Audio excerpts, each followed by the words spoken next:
I'm Chuck Hansen. Welcome to another Holley Tech segment. And today we're going to talk about fuel pumps. You know, those things that get the fuel from the tank up to the carburetor. And I've got Doug Flynn here, a product engineer with Holley, and well, he's going to help educate us a little bit. Doug, good seeing you again. You too, Chuck. Now, we basically got three pumps here. Would you mind kind of taking us through them and explaining some of the differences? Sure, no problem. This pump right here is a inline electric fuel pump Holley sells. Inlet goes here, fuel comes out here. Although it's very small, it's a very high-performing pump. This pump flows 255 liters per hour at 45 psi. You can run this pump well over that. You know, it'll flow up to 80, 90 psi. Just a very small, compact, high-performance pump. Only draws about 7 amps. Can you use a pump like this with a carbureted situation with a regulator that regulates the pressure down? It's funny that you say that. Actually, you can, and not many people do, but it's actually a really good idea. What you have to do though is you have to run a return style regulator, which most people don't run.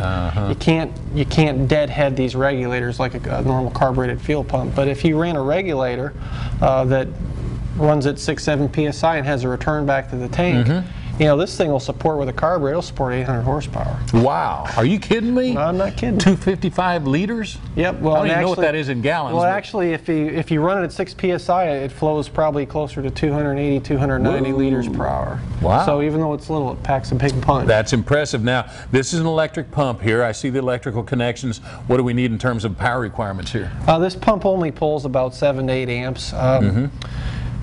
You know, as I always recommend to people, wiring to your fuel pump is critical, and it's a mistake a lot of people make of not wiring their pumps properly. First thing you need to do is make sure you use a large gauge wire. I always use 10 gauge wire in everything I do, even though that's a little bit overkill. Make any difference? Copper, aluminum, steel wire, make any difference as far as? Just normal. What you want to use with a fuel pump is you want to use an automotive grade wire. You want to make sure the insulation is resistant to fuel and oils. Otherwise, you know, you can get a short back there in your fuel pump, and that's probably not a good thing. Solder your connections, all of them? Solder your connections, and you want to run a relay. You always want to run a relay. Very important. You know, big gauge wire, 10, 12, you know, 14 gauge at the smallest. Run a relay, and you'll make sure you get full voltage to the pump, which is really important to the pump performance. Absolutely. A lot of the switches I know don't even have the capacity to, you know, to transfer the current through the switch and back on. So yeah, definitely good tip on the relay. Same thing too with your ground wire. A lot of people don't understand that the ground wire is just as important as your power wire. All that, the current's got to flow right through there. So you want to use the same size ground wire and go to a real clean chassis ground.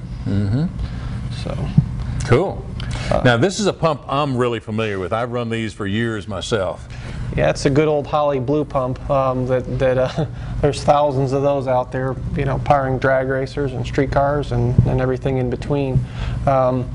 It's a really reliable pump. You know, it's just done the job. Vane style pump.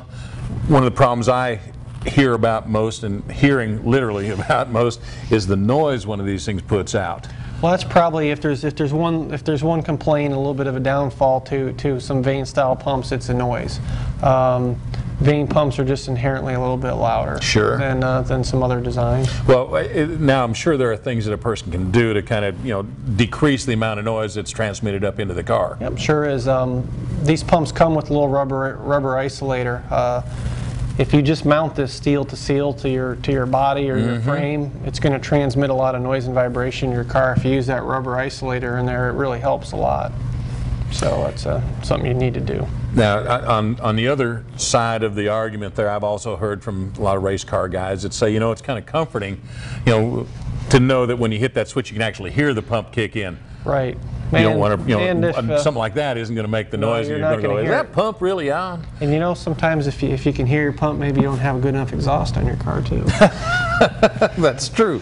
That's true. Now, what do we got here in the middle? That's absolutely new stuff here. Yep, That's this is a brand new fuel pump line for Holley for street strip applications. This is an HP 125. We also have an HP 150 pump. These pumps are a G-rotor design, which right here we have a G-rotor. That's your internal pumping gear mechanism versus the vane style on the old blue pumps. Sure. And these are very efficient, and they're also very quiet. It's a very precision machine, precision ground piece. And we designed these from the ground up. You know, we want them to perform well, be quiet, but also look good. The base is hard anodized, and the motor can is a show chrome finish, and so, you know, for guys that have a really good looking undercarriage, they could have a really good looking pump too. Boy, I'll say that is a good, you want to definitely mount this one where it can be seen. That's right. Absolutely. Now, I noticed on the vane style pump you have 4 vanes on it here. This G-rotor has basically 8 teeth on it here. What does that mean in terms of, you know, fuel delivery? Well, really, it just means, you know, basically with a pumping mechanism, the more vanes or G-rotor teeth, the more efficient that pumping device is, and also the less pulsations you get, a little bit more steady fuel pressure signal, and it's just better in general. Any problems with, you know, cavitation or anything like that in there? I mean, I've heard of, you know, oil pump cavitation and that sort of thing, and, you know, they basically use a, you know, a couple of gears that mesh inside there. Any problems with that with a G-rotor style pump? No.